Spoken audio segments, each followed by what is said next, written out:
Do do do do do.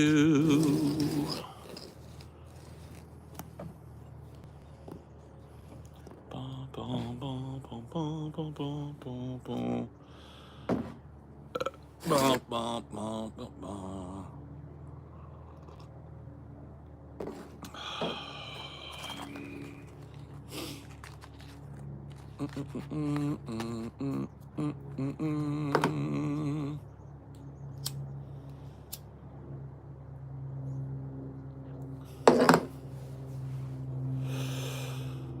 Bum, bum, bum, bum.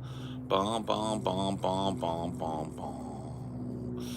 Bum, bum, bum, bum, bum, bum, bum, bum, bum, bum, bum, bum, bum. Dun, dun, dun, dun, dun, dun, dun, dun, dun, dun, dun, dun. Brr, brr, brr, brr.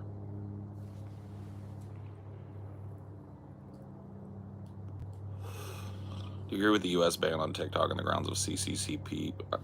Like, what is the CCP able to espionage from us based on TikTok? I just don't get it. Like, do you think they need TikTok to know that we're a bunch of dumb fucks?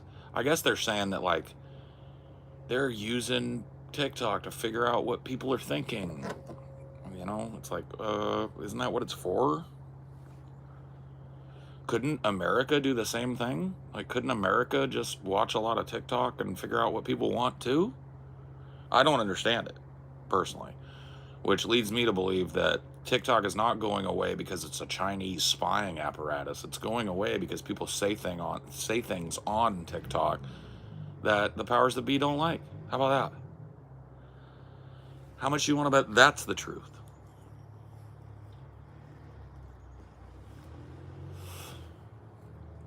Long ass morning. Oh yeah. Well, it's about to get longer and stronger.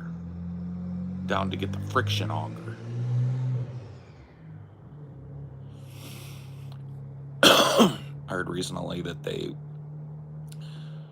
could be using TikTok for facial recognition data farming. Oh, so why? Like, I just don't understand why TikTok would be necessary for that. Like, couldn't you use Facebook or Instagram or any of these other places where people putting their faces? YouTube, right?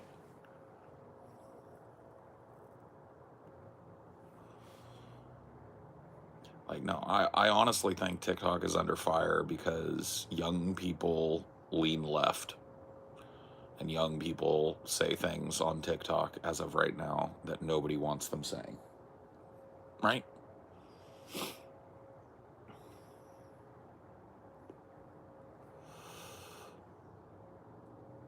No, because the CCP does not have a hold on US apps. Have a hold?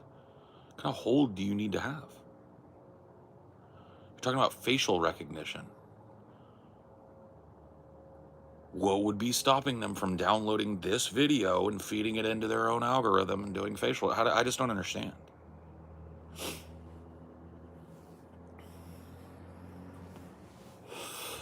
Ladies, you want to roll my Mercedes? Then turn around, stick it out. Even white boys got to shout. Baby got back. LA face with an Oakland booty. LA face with an Oakland booty.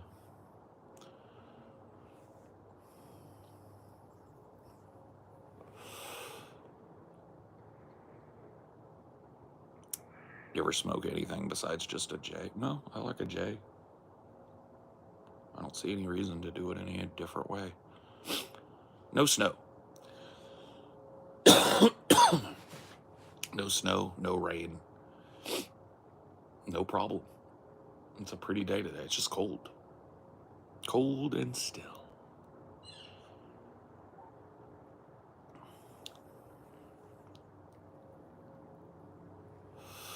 Is what for health reasons? What are we even talking about, bro?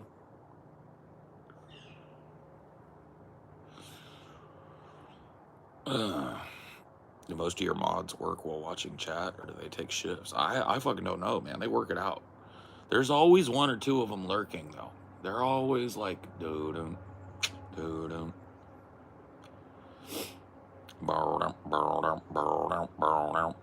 What's your favorite kind of kush? I don't really have one, man. I like weed. Yes, please, weed. Thank you for the weed. I'd appreciate some weed, etc. Where am I streaming from? The forest.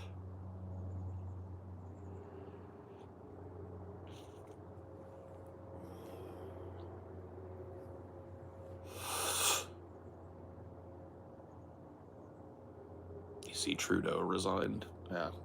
I mean, I wish I could bring myself to give a fuck about Canadian politics, but I don't. I barely give a fuck about American politics. So.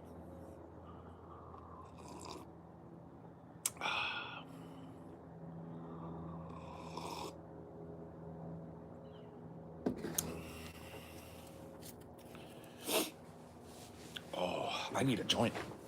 I'm gonna go get the fixings. I'll be back.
Oh, okay.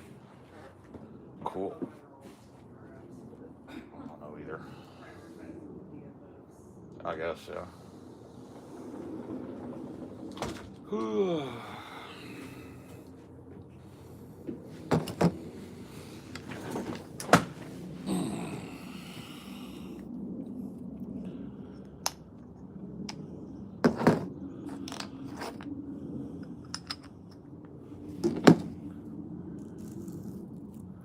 Dude, it's so moist outside that these like little thin papers, they get fucking they almost get wet just bringing them outside.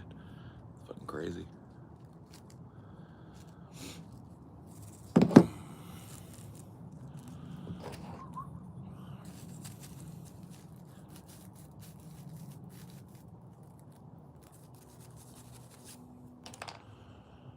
What's good? I'm just chilling, man. Yost chillen, Bing chillin'.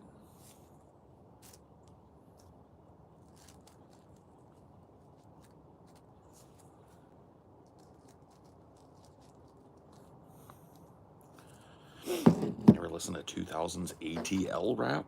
Probably listen to some of that. I can't name any off the top of my head. Probably heard some of it.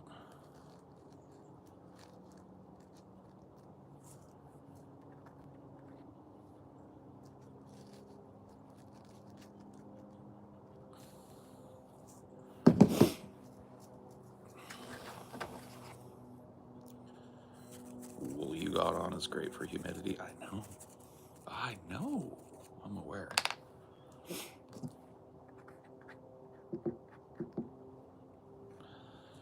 No, I don't want your number. No, I don't want to give you mine. And no, I don't want to meet you somewhere Don't need none of your time, no.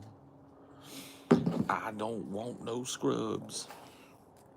How's the new year so far? So far, so good, man. It's a mixed bag, but they all usually are, aren't they?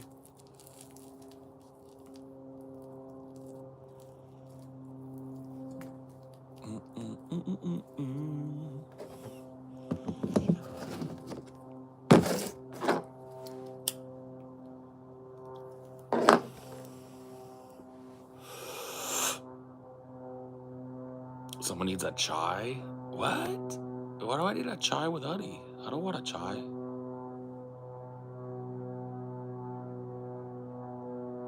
What kind of... That's gotta be like a single engine plane.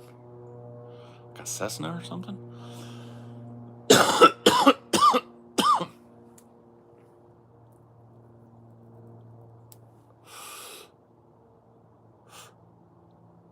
Shut up.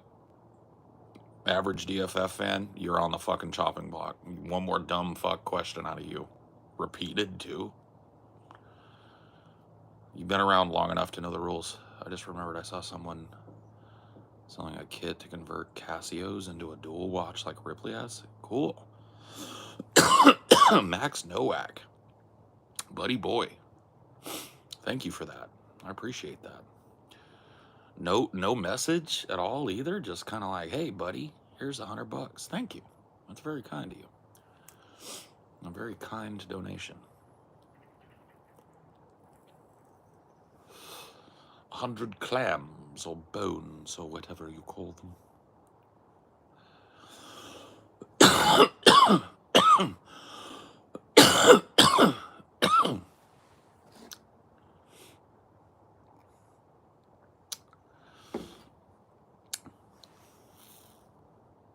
Steamy.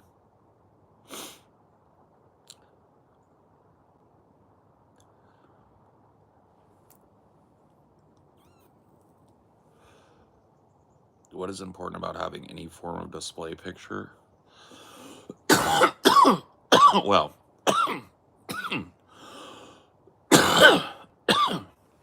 as you may or may not, excuse me, be aware,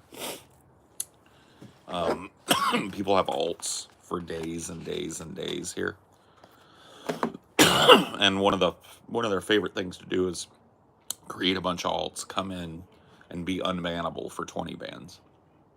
But one of the best ways to catch that is pretty much everybody that makes multiple alts is too lazy to put a PFP.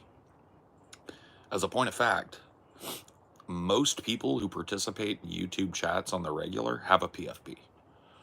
People that don't have a PFP, not always, but yeah. I remember you saying you didn't turn super chats because you didn't want to have people to access your time if they paid for it on these streams. Out of respect, I left it blank. That's cool of you, man.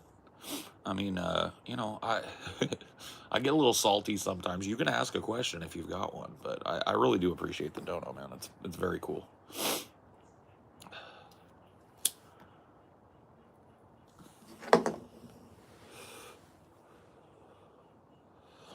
What drives a person to depression, and how can you tackle and face your own faults? Well, depression is clinically speaking, it's a hormone disorder, or like a brain chemistry disorder, right? So from what I understand is major depressives like myself, the body does not produce as much serotonin as maybe a normal human body should. Serotonin is it's a part of body chemistry in the brain that helps you feel calm, happy, contented, excited, interested. Serotonin is connected to all these positive feelings, right?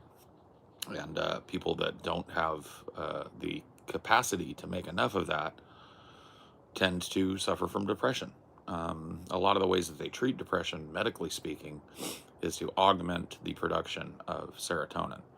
So you might have heard of like SSRI. I think that's serotonin something reuptake inhibitor. What that means is is that when you have serotonin in your system, that pill will keep your system from processing it normally, allowing it to build up in your system to a higher level, right? Um, there are also MAOIs. I'm not exactly sure how those work or are different.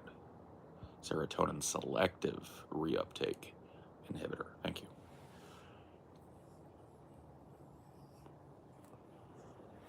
Are we messing up our brains with all the screen usage? I don't know. I mean, the long-term studies are definitely not out in total enough to make a call on that. But if if you think that phones and tablets are just part of the etymology of television, there are long-term studies on children that grew up watching a profound amount of television.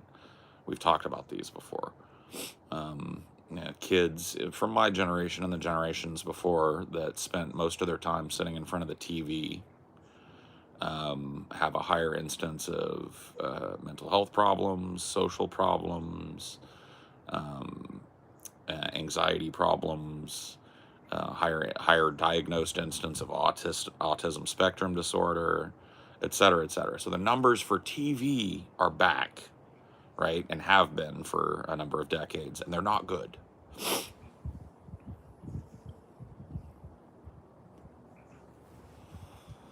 I don't know about the bug eyes, man. Maybe. I doubt it, though.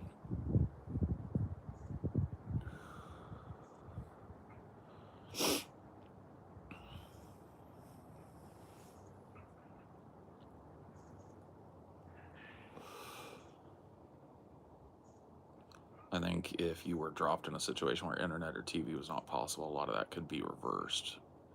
Yeah, I mean maybe so, but well, here's the problem with that, right? The studies that I'm talking about talk about the effect of a profound amount of TV on children.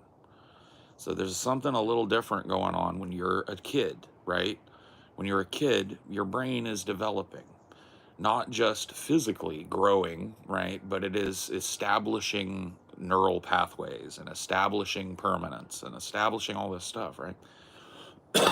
If during that formative time your brain is stunted for lack of input or whatever the case may be, right? Because you spent most of your time sitting in front of a TV, then if you're an adult and you decide, fuck, I got to get off this TV shit, right? I do believe that you could change things, right? You could maybe undo some of that damage, but it's going to be way harder for you to do because the damage that's done is developmental.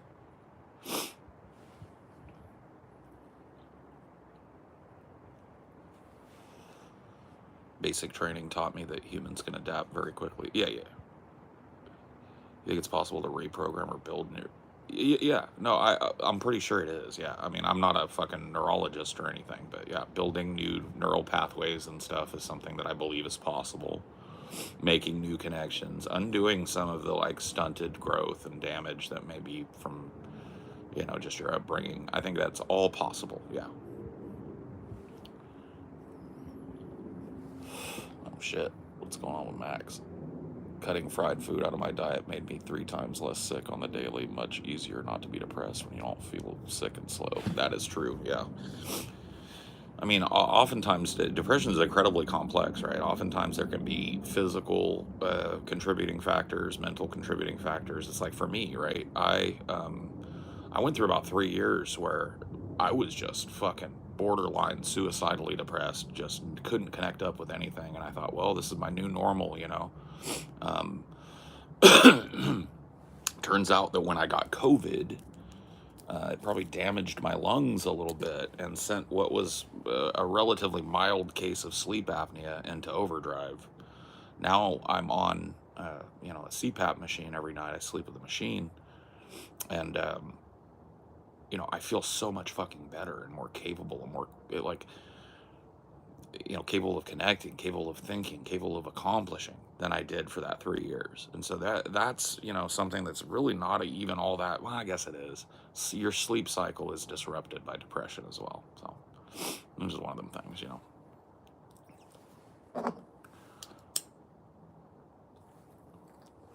Why didn't you get on CPAP earlier? Well, I did. In my late 20s, I was diagnosed with mild sleep apnea, and they gave me a CPAP, and that would have been like 2007, 2008, something like that, right? And having been diagnosed with that, they gave me a machine. I couldn't, the machines were different back then. The face masks were very obtrusive, and I just couldn't sleep with it. So I just set it aside. I ended up giving that CPAP years later to uh,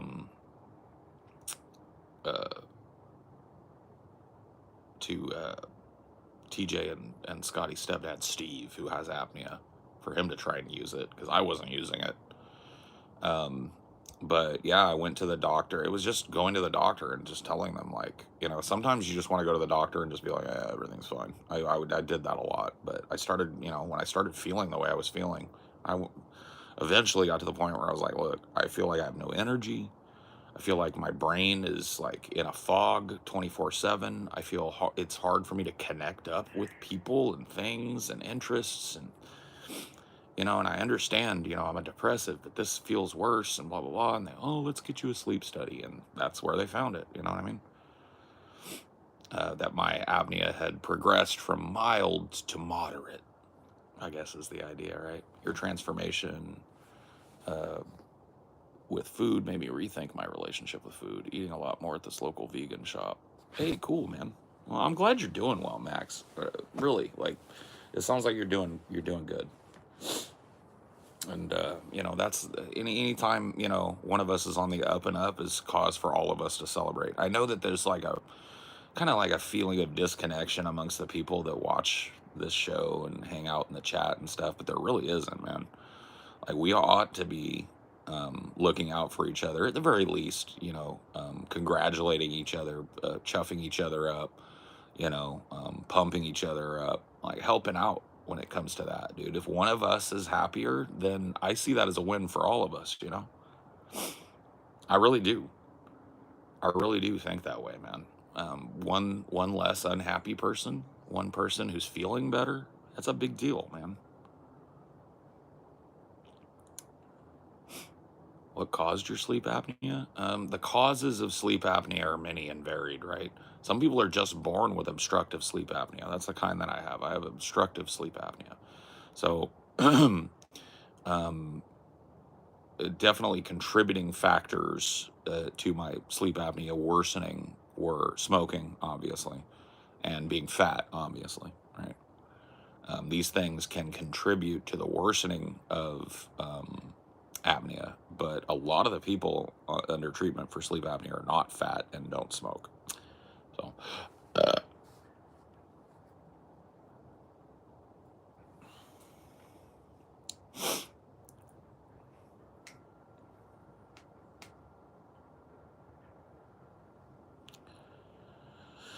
you think you'll get to a weight level of health where you no longer need CPAP? Maybe, yeah. I'm already kind of, I believe, teetering on the edge of like cutting back on some of my blood pressure medications and stuff. I think I might be in a zone where that could be possible, just owing to the fact that I've lost almost 100 pounds in a year, or close to it. You know what I mean? I'm probably 30 or 40 pounds off of 100. Well, maybe 30, 20, something like that. But 80 pounds in a year, that's a lot of extra weight that's off of me. That's a lot of extra strain that's off of my circulatory system and my heart. So there is a chance, that my blood pressure medications could be lowered or maybe even eliminated eventually.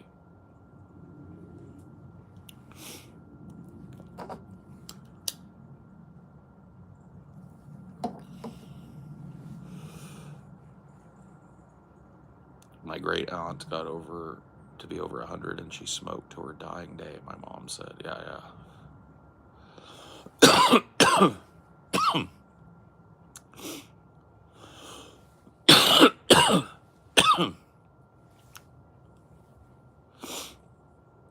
Well, I'll be honest with you. Even having lost all of that weight, One of the things that also happened over that 3 year period where I was feeling really sick was I think that my body kind of switched over into older guy mode, I guess is how I would describe it. So, my back has been worse, it's like commensurate, right? I have more energy, I feel more engaged, and that is a huge win. But there's a lot of old injuries and just genetic problems that are starting to catch up with me now, especially my back and my neck. My back and my neck are just fucked. I don't know what things are going to look like for me in fucking 20 years. You know what I mean? It's just so much worse now than it was 10 years ago. So my back and my neck are pretty destroyed. My joints are pretty destroyed. Knees, elbows, wrists are all real weak and prone to injury.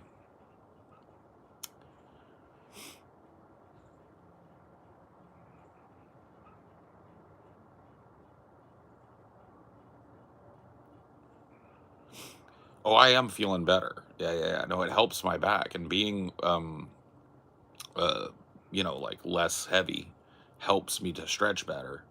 So I do have access to all of that, but it's just, the problem is worse. The problem that I'm um working to help at least temporarily mitigate with stretching and all of that is progressively getting worse and worse, right?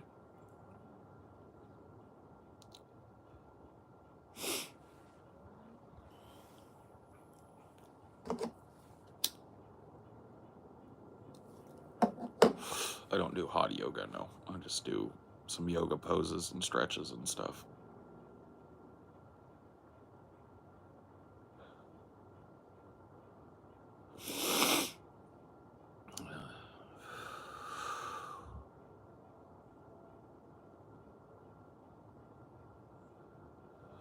DDP yoga, yeah. I don't know. It's one of those things. I'm not trying to complain. I'm just explaining, kind of like it's a battle. Like life is always a battle, right? I'm starting to get that age where I can remember being more physically capable. I can remember how I used to work and lift things. And that shit is just impossible for me now. A lot of it. Not all of it, but a lot of that stuff is just impossible for me now.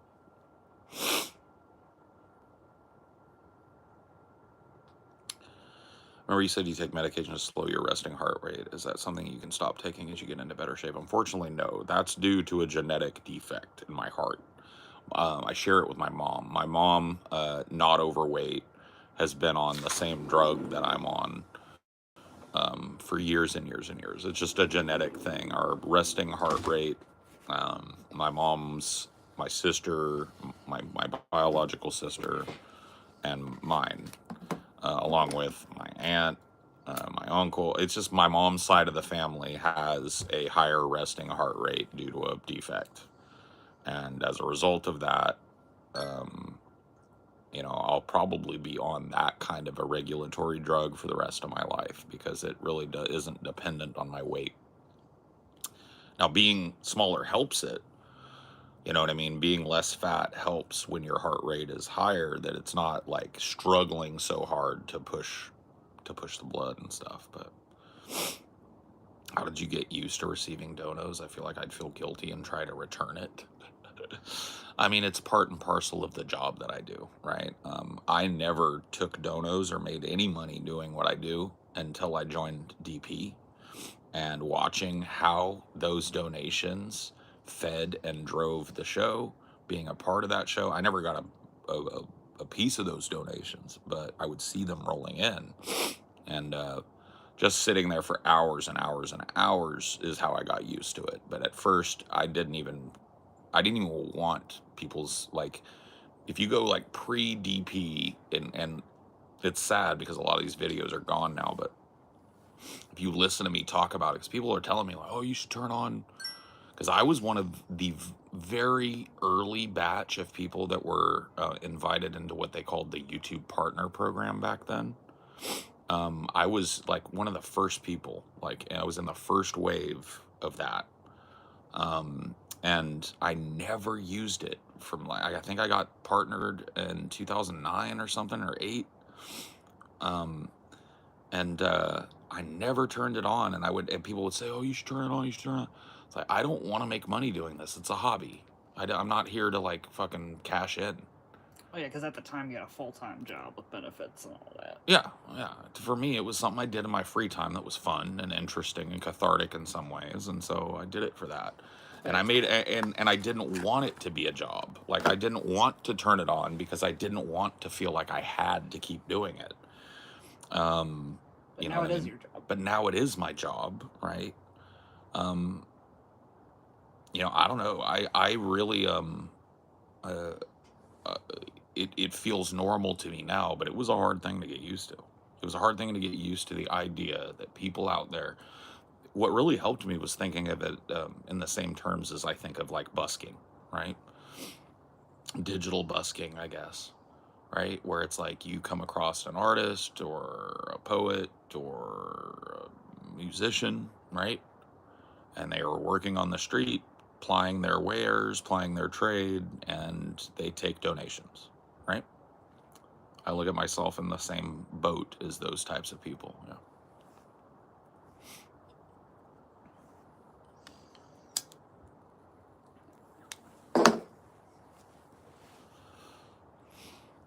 How much of your health is due to genetics versus poor life choices? I don't know. I don't know how you figure out all of that, right? Well, some of the poor life choices are influenced by genetics too. True. And some of the poorer life choices weren't much choice at all. Like one of the most damaging things that I did to my body was, in addition to being fat, right? I worked hard jobs and I worked myself hard.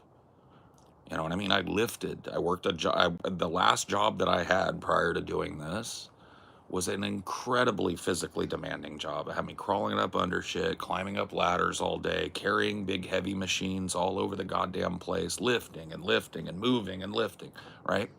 And I worked myself like a fucking donkey because the pay was good and the benefits were good and everything was gravy, right? But I was in my fucking late 20s, early 30s working like that, right? And I busted myself out. I really did. My job prior to that was also really physically demanding. It's like, And your genetic things exacerbated it. Like your scoliosis didn't like it, I'm sure. no, having scoliosis is like, that's going to make everything harder. Being fat is going to make everything harder on your joints, on your muscles, on your ligaments, on all of the things that hurt on me now, right? You're putting more stress on it if you're working a physically demanding job, and if you're fat on top of that, right, you're lifting even more.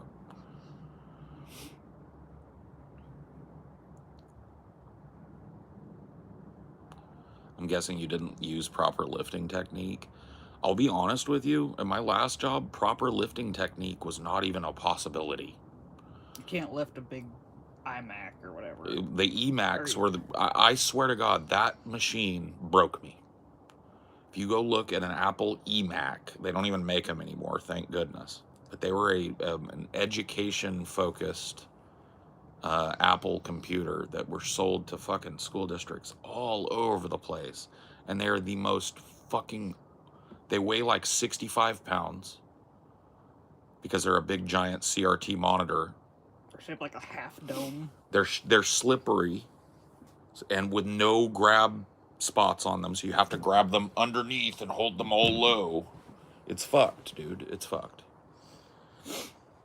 And like, I blame that machine for a lot of the damage to my joints and my ligaments and shit. You have to straight arm stuff. You're hyperextending your elbows and your shoulders and stuff, straight arming all this weight.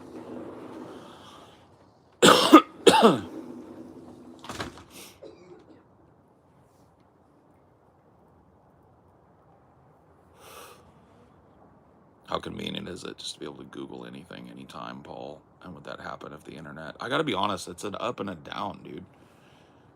Back in the day, people were more humble with regards to their knowledge. Now, with Google at their fingertips, people are like just ready to say whatever wild fucking thing.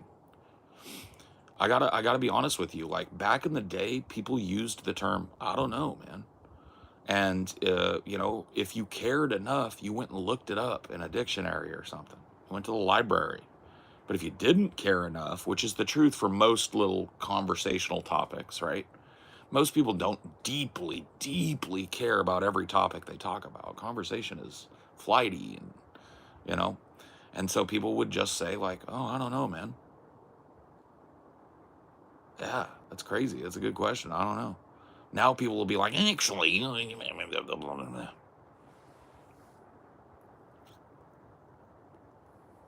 yeah. The actually guy went from probably lower than 10% to up in the 80s or 90s. Yeah. Yeah, my parents had a whole Encyclopedia Britannica set that was up on a big long shelf in one of our rooms. Um, and you know, I used that motherfucker. I used it a lot.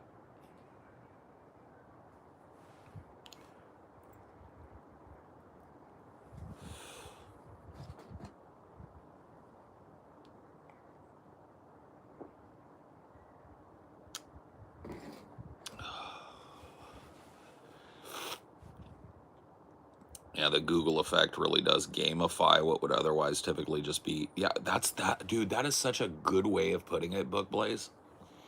Gamify. I've heard the term before, but like, yeah, I've never thought about applying it to like online discourse, but you're absolutely right. It's not about being interested in something and picking somebody else's brain intellectually and have, you know, maybe learning something from that other person or gaining a new perspective or just enjoying the simple act of human conversation and discussion, right? It's not about that anymore. Now it's about dunks, it's about points. So you're absolutely right. The gamification of human interaction and human intellectual pursuit has been a real bad thing, at least from my perspective.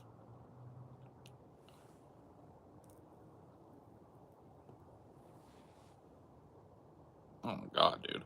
I recall way before 2 gigabytes was state of the art, bro. I think the first hard drive in a computer that my dad and I built had something like an 80 megabyte hard drive. I want to say it was an 80 meg hard drive. So, dude, I was around at the very, very inception of commercial computing. So I remember, and my dad was a computer dork. I was like an amateur programmer and just a nerd, and so we had these ancient old machines. Like I grew up on a Commodore 64 that was eventually, my dad did the memory expansion and turned it into a Commodore 128. So that was the computer I spent most of my life on when I was a kid. And that's a profoundly simple computer in comparison to what you have in your phone, let alone, you know, if you have a desktop, right? Well, songs weren't even formatted in a way that you could trade them to a fucking computer at that point. Like, that just hadn't happened yet. The OG Doom only needed 4 megabytes of RAM. Yeah. Oh, yeah. No. Like, RAM used to be chip RAM, and it was built right into the boards. So it wasn't like slotted, right? It was built in static into the board, and you whatever motherboard that you bought determined how much RAM you had.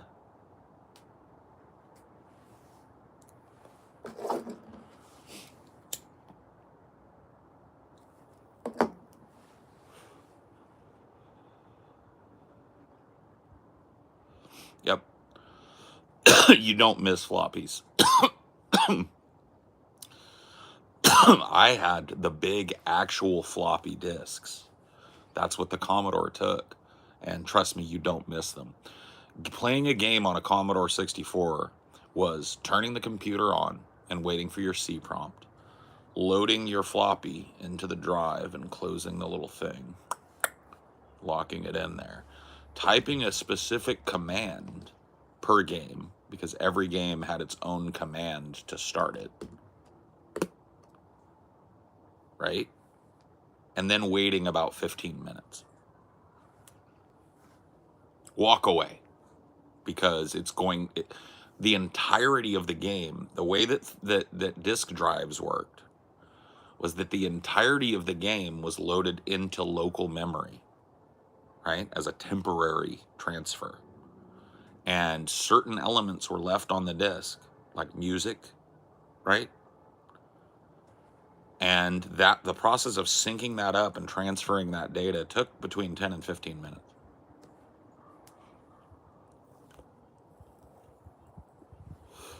Depending on the game. Some games were real quick. Could you theoretically boot a new operating system if it was tiny onto a floppy disk? Yes. Yes.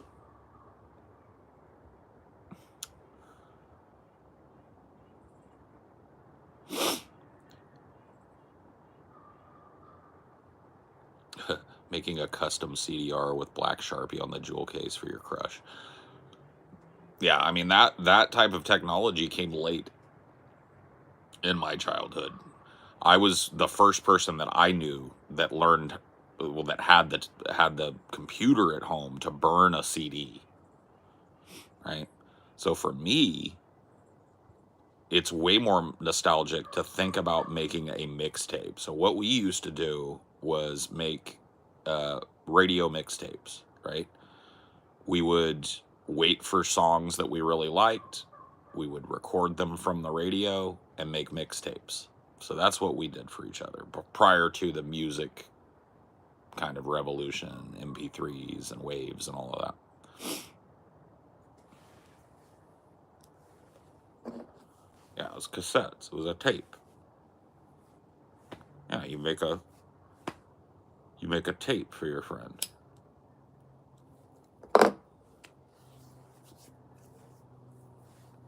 Hey, are you Bigfoot? No. Are you Little Dick?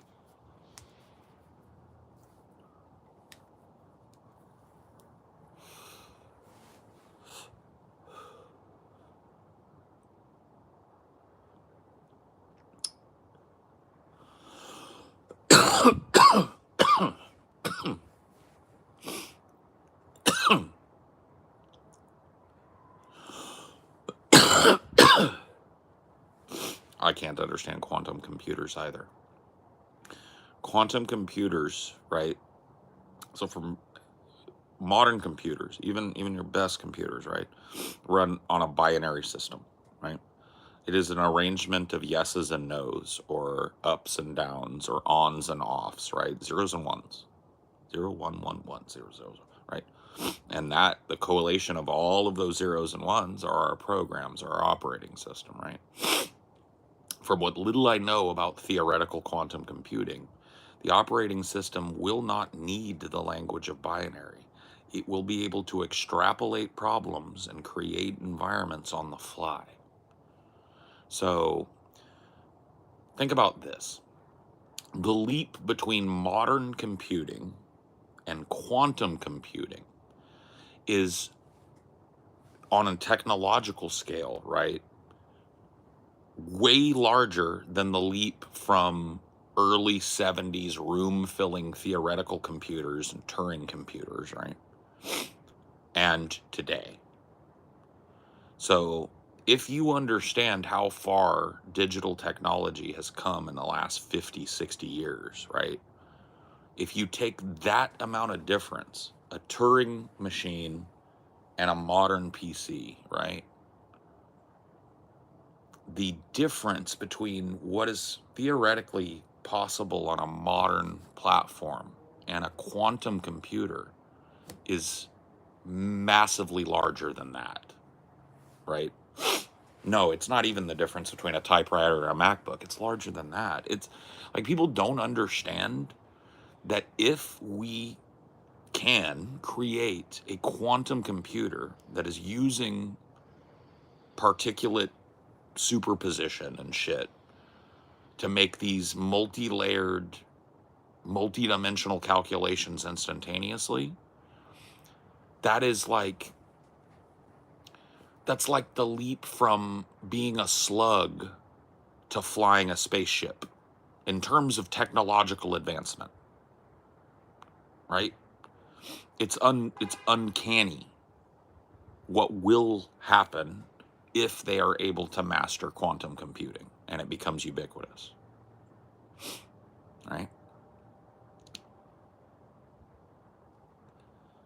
I've seen the testing quantum computing models and stuff. We're talking about taking that technology and putting it in your phone.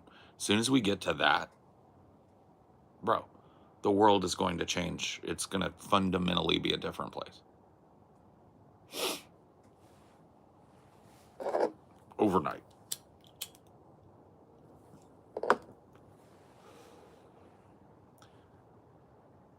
That's right, Silver Eyes, at least from what I understand. It's yes, no, maybe, perhaps, definitely, probably not. You know what I mean? Like if you look at ones and zeros as yeses and nos, this is one of the things I learned, back when I was working as a technology specialist, right? You can look at them as on, off, yes, no, 1, 0, right? That these are different ways of representing this, right? Quantum computers are able to make calculations without the binary, right? So multidimensional calculation is what you're talking about with quantum computers. So like I said, if you simplify it down to yes and no becomes maybe, perhaps, probably not, perhaps later, absolutely not, let me think about it, etc. Like all of these things are capable of being simultaneously processed, right? And many more, right? It doesn't map neatly onto just our idea of yes, no, right? But they give you an idea. Superpositions become part of the calculation, right? Yes and no. It's fucking crazy. It is going to be that there's a reason why the terminology is quantum leap, right? There was a show called Quantum Leap, and people, when technology gets crazy big, fast, they say it's a quantum leap in technology, right? There's a reason for that. Quantum computing, genuine, commercially accessible quantum computing would change the face of this planet. It's going to change how people feel. It's going to change how people think. It's going to change how people engage with one another and the world around them. It's going to change government. It's going to change military. It's going to change everything. Everything will be new. Everything will be exciting. Everything will be fresh. This technology, I mean, it's indistinguishable from magic. That's why I'm trying to explain like what a leap it is from the best of the best shit we've got now to a quantum computer. All right?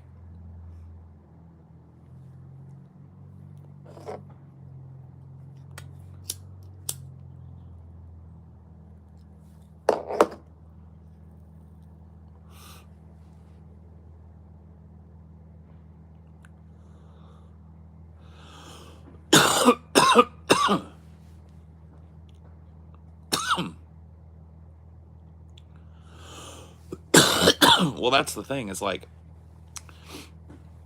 if you want to get excited about something,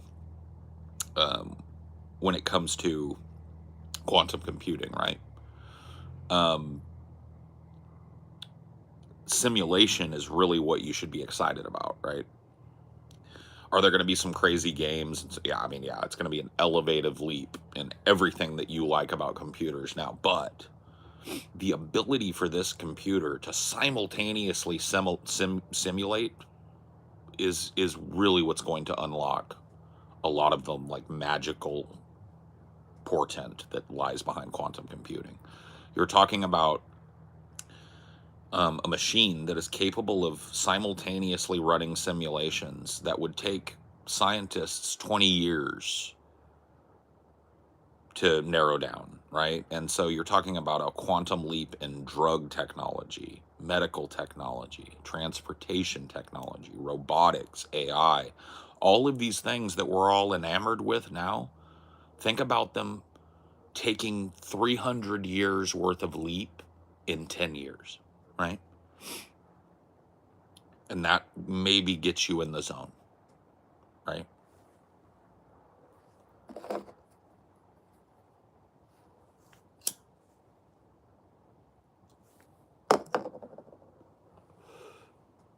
Like, what if we figure out how reverse aging or curing cancer? You will simulate a human to see how medical drug. I mean, and not only that, but you can simulate a human to such exactitude, right? And that doesn't mean that everything that comes from that simulation will be true of actual humans, but it can iterate upon itself.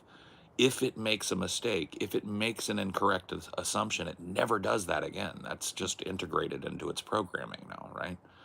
So it's like it it doesn't go through the acrimony that human beings do, figuring out that they were wrong about something, right? If it's wrong, it's wrong. It may appear wrong, but ultimately be right, right? There's just so many of these potentialities that this machine will be capable of like simultaneously handling, that to compare it to what we have now is, it's the singularity. You're talking about a machine that is quantifiably intelligent, right? So it is. When people talk about the singularity, this is kind of what we're talking about. We're talking about a massive quantum leap in technology that absolutely changes the face of the world.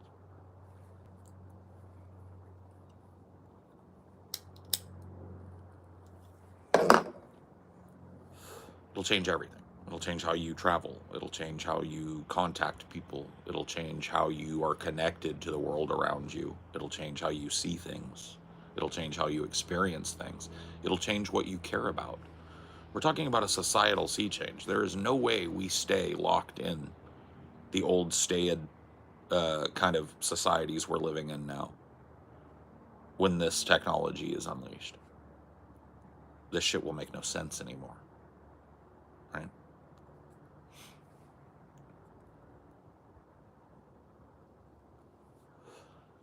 Yeah. I mean, AI development becomes so exponentially advanced overnight that calling it like an exponential rate feels like an understatement, right? The problems that we deal with, pollution, transport, urban decay, all of these things that are kind of like really big problems in America, the solutions to those things will be apparent and unarguable, right? Because what are you going to say? Like, no, the machine is the God machine is wrong, right?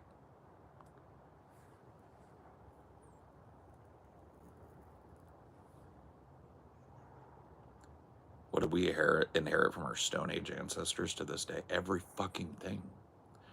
That is the wild thing about humanity. We are a species of ape. We're a great ape, right? Our ancestors lived like almost functionally indistinguishably from animals. Our ancestors lived in the state of nature. If you have any conception of the difference between that kind of life and the life we live now, and you're wondering why we're all so fucked up,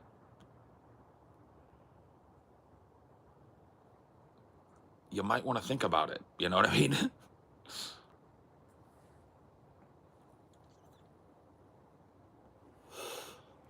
I was watching this, and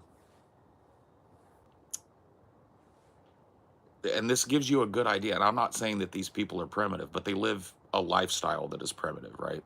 So there's an uncontacted or lightly contacted protected tribe in New Guinea, right? And these are people that live off the land. They live nomadic hunter-gatherer lifestyles, right? It's like a window into our past. And they asked these, they sat down with one of the guys, one of the hunters in this tribe, right? That was able to communicate with them well. And they asked him, what's the most important thing in life? Right? It's a deep philosophical question that a lot of Westerners will go like, fuck. You know what I mean? I don't know. He immediately answered meat with no hesitation.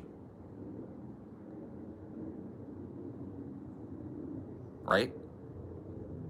That's the difference. The level of complexity of our consideration has increased at such a fucking huge, rapid pace. It's a wonder that we're all staying together. It's a wonder that societies even work at all.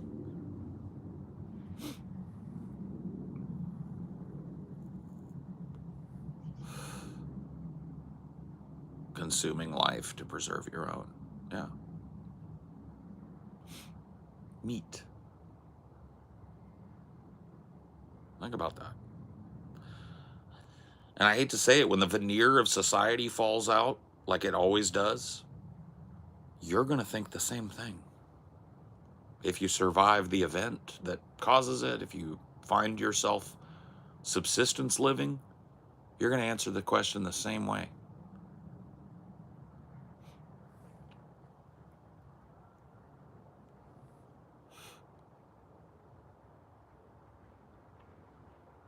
Pretty fucked.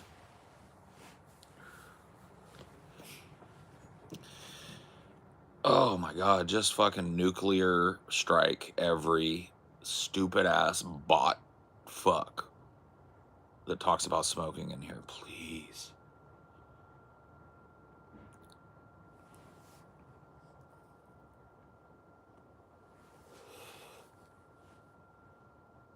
Demi Moore won a Golden Globe for The Substance. She deserved it. That movie deserves far more accolades than it'll probably get. Demi Moore was amazing in that movie, but everybody was amazing in that movie. It was just a fantastic film. You know what I mean? I was just like it was my favorite movie going experience of the last 10 years, easily. Like in theater experience, it was just a fucking amazing thing to go see. So it was great. Why do people have to attempt to try and make you feel bad for smoking when it's none of their goddamn business? I don't even think it's about them making me feel bad. I think it's about them trying to do something that they perceive as both positive and self-affirming, right? So they show up here and they go like, "Hey man, don't smoke." And I think a lot of people walk away from that interaction, no matter what my reaction is, with like, "Well, at least I did a good deed." You know what I mean? It's just there's this like, it's once again, it's a gamifying, right? This has been gamified, right? A lot of people that end up getting banned out of here are people that have gamified their interaction with streamers and their participation in stream chat. Right? That is the reason they're here, is to play a little dopamine game. Right? And most of the people that get banned the fuck out of here are people that are playing that game. Right? They're not here to just chill. They're not here to just talk. They're not here to have a human moment or two. They're gamifying everything, right? So, like Saltzworst here, as I'm talking about it, is playing the game. His game is get noticed. Have the content creator notice my name, notice my thing, and have him touch this content, right? That's the game. He'll be back. He probably has 15 accounts, right? That's not human interaction anymore. That's a game that one person is playing at the expense of everybody else. No one else agreed to play the game, right?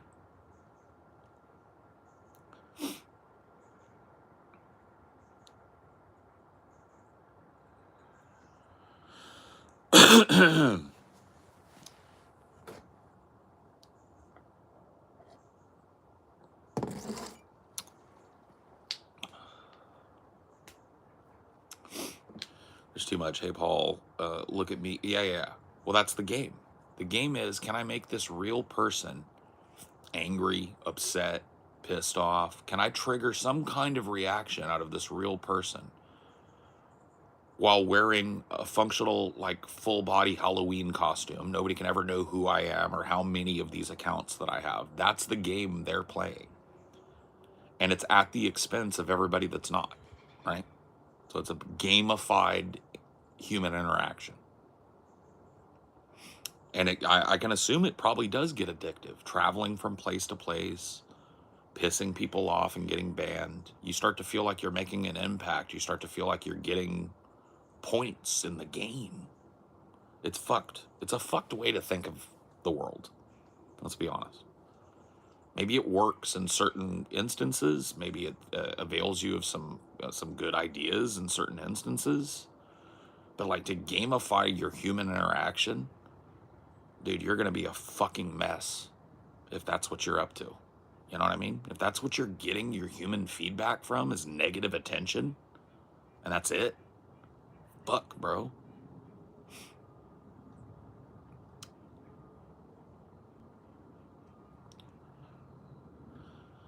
If the West is opposite of communist regimes, because thinking of the world in terms of capitalism and communism is fundamentally anti-human.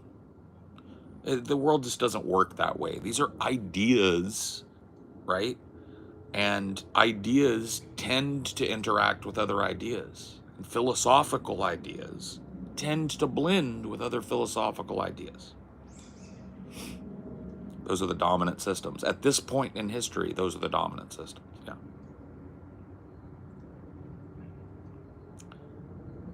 Yeah. Well, China does think so, though. Because do you understand that, like, when I was born, China was a peasant nation and they were starving to death, right? I'm not saying food insecurity isn't a thing in China, but they've embraced capitalism.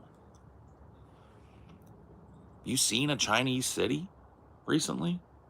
Go look at some drone footage of a fucking major, like, Chongqing.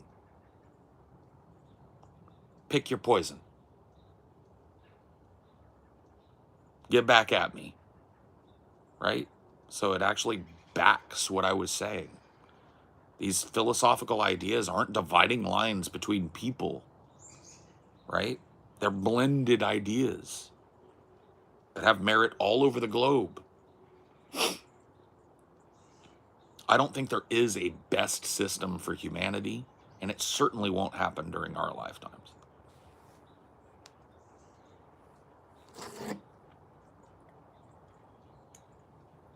Let me qualify that. Humanity in our current form, right? That is not to say that there's not a possibility that we could, like, transcend our human nature and there could be a perfect way of governing that. I don't know.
Oh.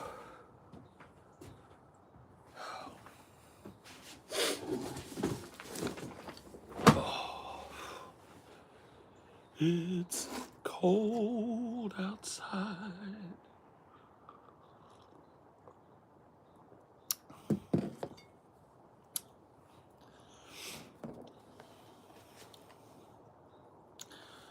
Dude, the Star Trek future fucking sucks, bro. I hate people that like the Star Trek future, man. I felt this way for a long ass time, bro.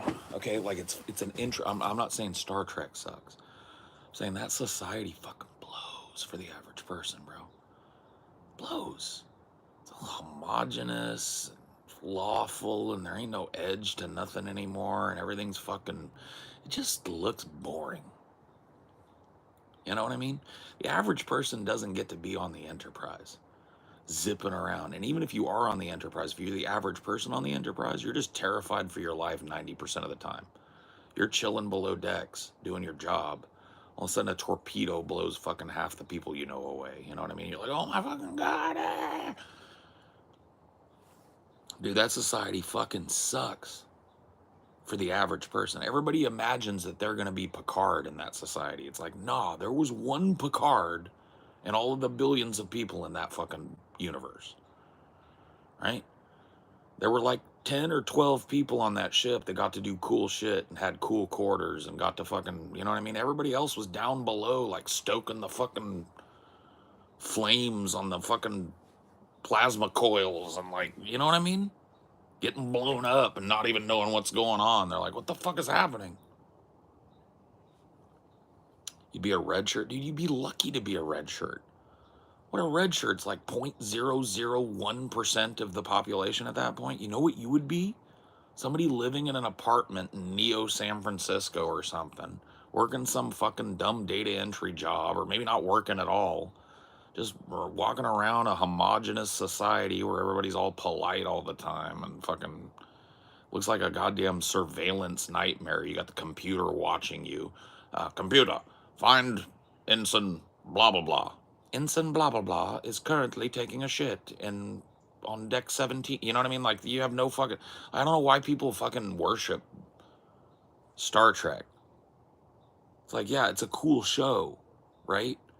But if you actually think about how the average person is living in, it's just a boring goddamn fucking world. Boring and, like, paranoid to the point of, like, just zero privacy anytime.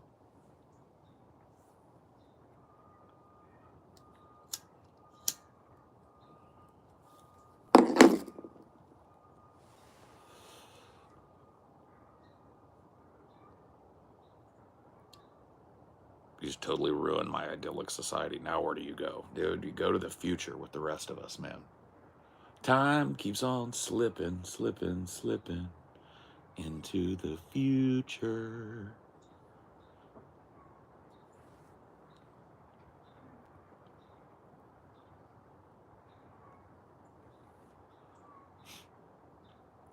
Have you seen Sonic? I haven't seen Sonic 1, my dude. I think if you are over the age of 20 and your ass has seen all 3 Sonic films, you might want to have a talk with a counselor or something, is what I think. Do you watching movies for 8-year-olds, bro? Watching and talking about and trying to discuss with adults movies made for 8-year-olds. You gotta fucking chill the fuck out, bro. Why do I think that? It is a movie about a blue hedgehog that runs really fast from an evil mustachioed villain who likes robots. It is a fucking kid's cartoon. It is a movie made for 8-year-olds. And if your ass is like spending all kinds of time up in the theater talking about it and shit, and you're post 20, my dude,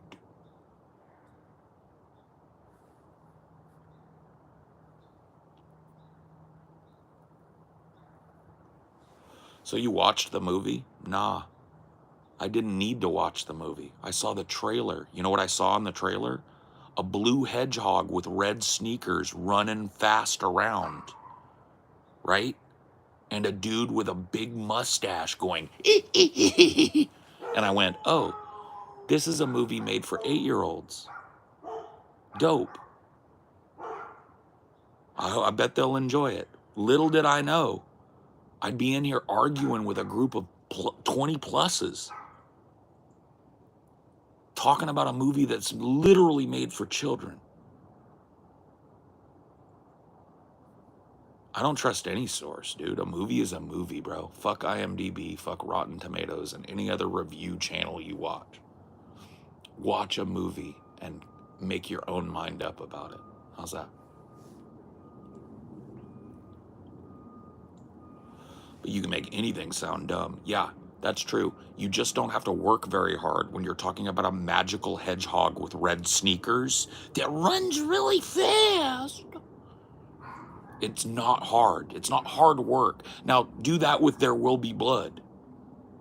Oh, yeah, he's a big, dumb industrialist guy, and he fucking, he likes oil. You know what I mean? You have to work a little harder with an adult film to make it look retarded and skibbity as fuck. With a non-adult film like Sonic, super simple, because it's for kids. Are there a lot of people having a fucking moment in the chat right now? They're like, no. Dude, a lot of you motherfuckers, let me give you some criticism. A lot of you youngsters, and I'm talking about you 20-somethings, you infantilized as fuck. You spend a lot of time thinking, talking, and acting out cartoons.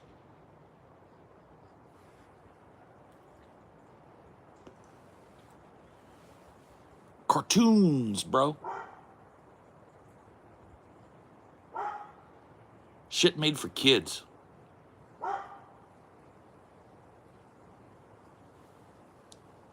Think about it. You're in here defending a movie about a blue hedgehog with red sneakers that runs really fast. Think about it. You're 20-something. Think about it.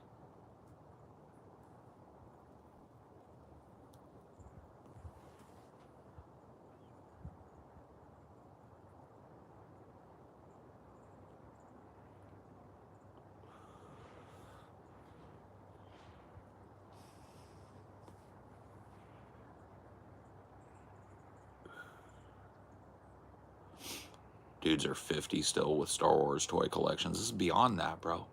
This is beyond that. I don't care. I don't care if you got a Star Wars toy and you're 50. That ain't what I'm talking about. Can you relate to modern society without making reference to Star Wars? That's what I care about.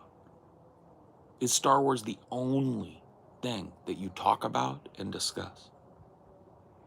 Because a lot of you motherfuckers cycle through about 2 or 3 different properties, all of which are arguably made for kids, and you use that as the media lens through which you relate to the world. And it's obvious to anybody that's read a book or watched 100 or 200 or 300 films, you know what I mean? That you don't engage with adult content. You engage with child content.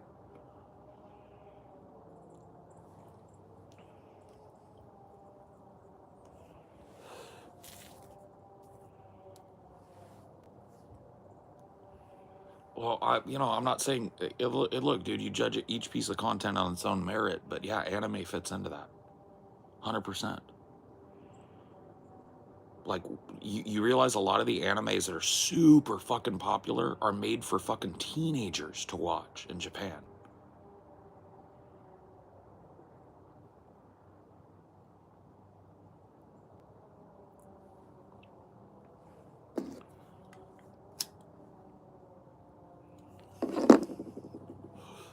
It's not like we only watch child content. Yeah, but a lot of you only reference it. Like I said, it's the lens, it's the media lens through which you look at our world. And every, reference you make is tinged with it, right? And it's hard to talk to somebody who's in their 20s and still like making SpongeBob references, bro. It's hard to talk to a motherfucker that when you sit down to talk about film who wants to talk about Sonic the Hedgehog. You feel me?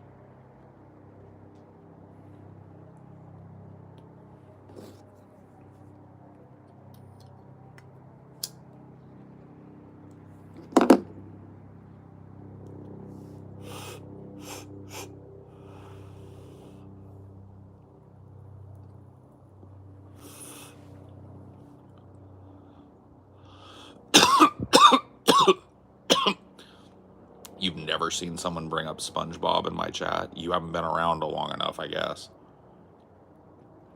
Look, here's one right here. Eggy Mayo is in here. SpongeBob is base. 20 plus. How old are you, Eggy Mayo? Because I want to give you an analog. How old are you? No. Unban him. Unban him. Unban him. Unban him. Unban him. I want to know how old he is. He's in here boo-hooing about SpongeBob. I want to know how old he is.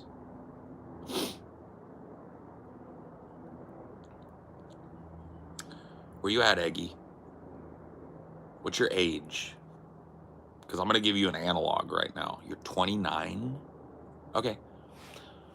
Let's say I'm your age, and I'm going to engage with you on the level that you're engaging. I think Teenage Mutant Ninja Turtles are the best. That was my big thing growing up, right? Ninja Turtles. I think the GoBots are actually pretty fucking fun. And even though I'm 29 years old, I fucking think the GoBots are based. It's like that time when Master Splinter kicked all of the turtles out of the sewer, and they thought that he hated them, but he was just trying to get them to go out, you know? And so, like, I try to do that too. I like Leonardo the best. Leonardo was the best turtle. He was my favorite turtle. I like the swords. It's like that time when Master, you know what I mean?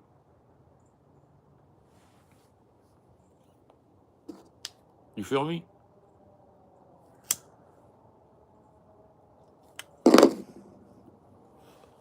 You feel me, dog?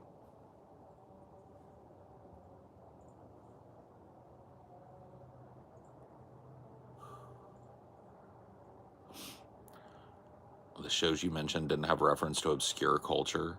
Yes, they did. There were Beatles jokes and like old cultural jokes and all kinds of shit woven. Dude, have you ever watched a 90s cartoon or an 80s cartoon? Don't talk to me, dude. If the answer is no, don't talk to me. They were giant commercial platforms that mirrored the culture. 110%. Don't even speak to me. You think SpongeBob was the first cartoon to make cultural references? Are you fucking kidding me?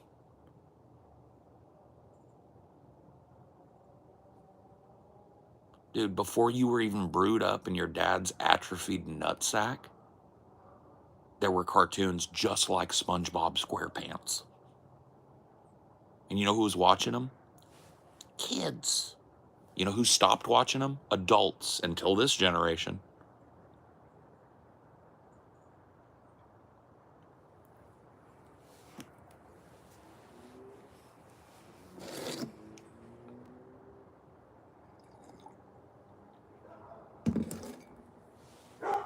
Just letting you know how it is.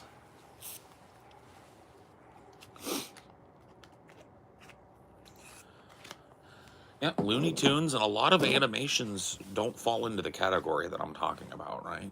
There are animation films that are made for a general audience, like all audiences to enjoy, right? I'm setting those aside. I'm talking about shit that is designed for children to watch, to sell them cereal and plastic toys and bottles of soap shaped like SpongeBob, etc. Okay?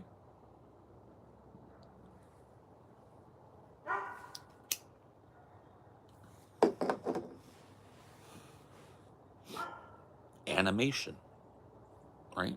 Animated films. There are a lot of those that appeal broadly to a general audience and even to an adult audience. There are animations that I would consider, like, if I had a kid, I probably wouldn't let him watch it. until they're in their teens or something, you know what I mean?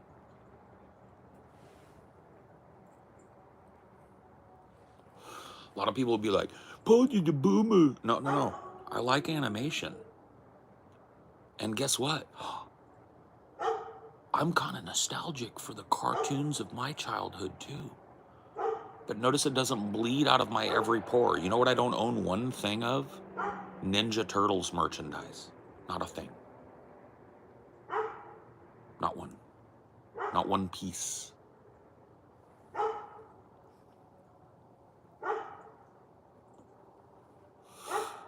My daughter's 25. She doesn't reference SpongeBob because she's an adult. Yeah.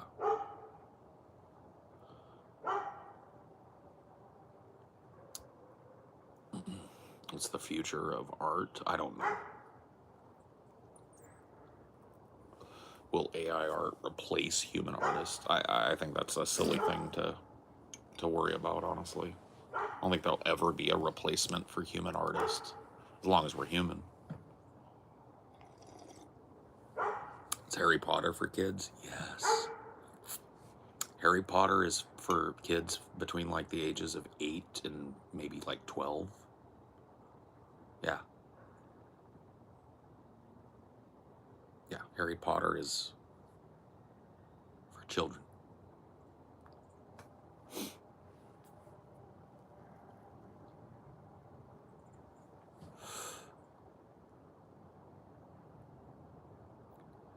Is the future of art learning to control AI generators? Yes. People on the forefront of this now are going to be, I don't know what the term for them is going to be, but they're at the very front edge of human art and the creation of art. People that are integrating these AI generative tools, prompting, right? So I think they're going to be called prompters or something like that, right? But these people are right now at the forefront of what art will become, right? Using video generative AI, audio generative AI, pictures, all of these things, and weaving that into their art form and learning to coax the what they actually need out of these machines, learning the prompting technique, right? As a lot of people are crossing their arms and whining about how their favorite fucking furry portrait artist is going to have a hard time making money now. The artists are learning how to weave this. Yeah, I feel the same way about music generation through AI. Notice I'm using the term weave, right? So I would have no problem with somebody who is a singer-songwriter and guitarist, right? Having AI lay down a drum track for it, right? You play the music, you prompt the AI to lay down the drums, you tweak it to your, you know what I mean? I don't see any functional difference between that and using like FL Studio to fucking lay down a drum track that doesn't exist, right? It just like removes a lot of the acrimony from it and allows you more direct access and more direct access to iterations of your art.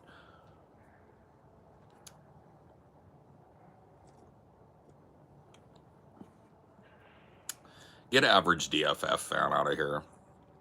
The constant trolling is enough. Ban him. Let's make him burn a few more fucking accounts because I'm just sick of the like he does. Like read the room, bro.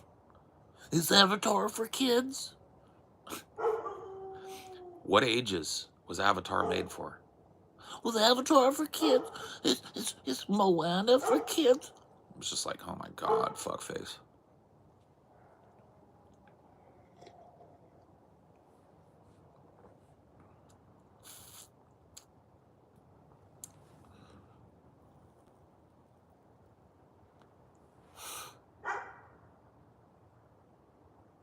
A good drum beat or a good bass lick.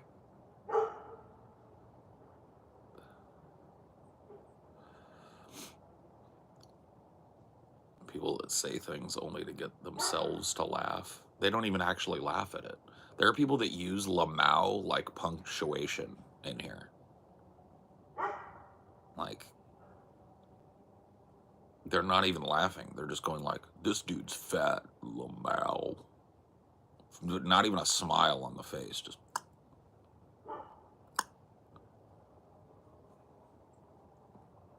What's the most promising vector for growth in 2025?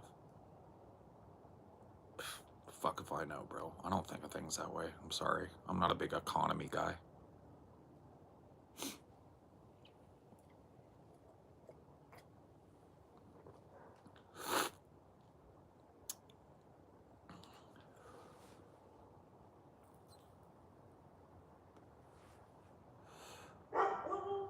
Lamau. I bet you are actually lamauing.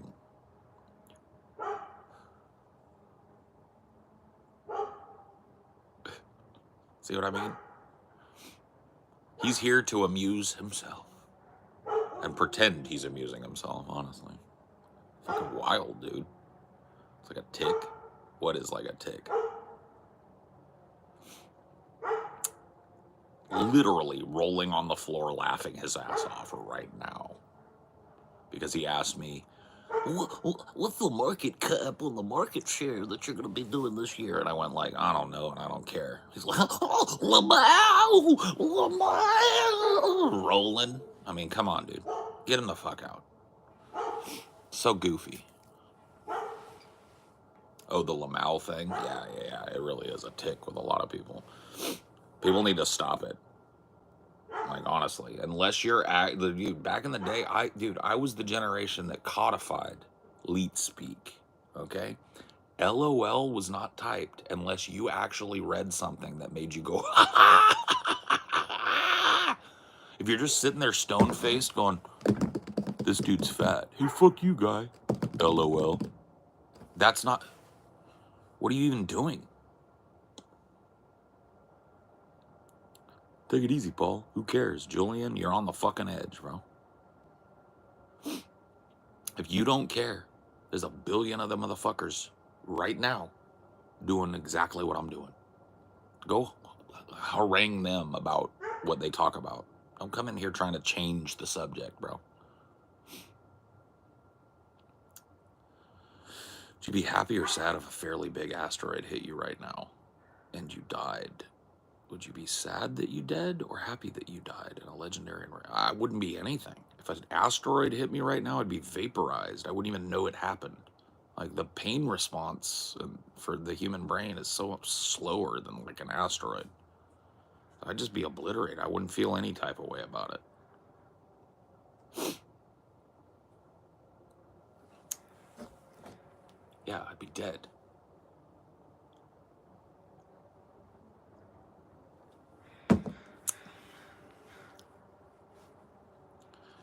Why do meteors hit Earth all the time? But no, one of them did hit a woman. There's one person in human history that is documented to have been hit by an asteroid. You can look her up. She's an American chick. She was laying in her bed, and she got smacked with an asteroid that came through her roof. Left a big-ass bruise on her, and they actually recovered the asteroid, and it was intact and everything. So there's one person in human history that is documented to have been hit by an asteroid. Yeah.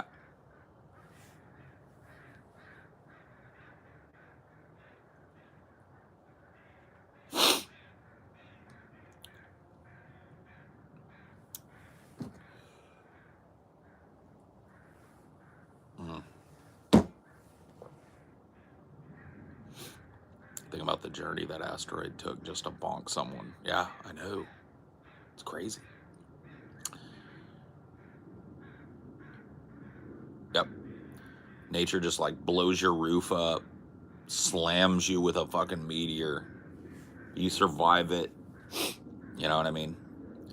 And I remember when I was watching a thing about that lady. Apparently her family still has that asteroid, and they use it as a doorstop because that's what she wanted it used for.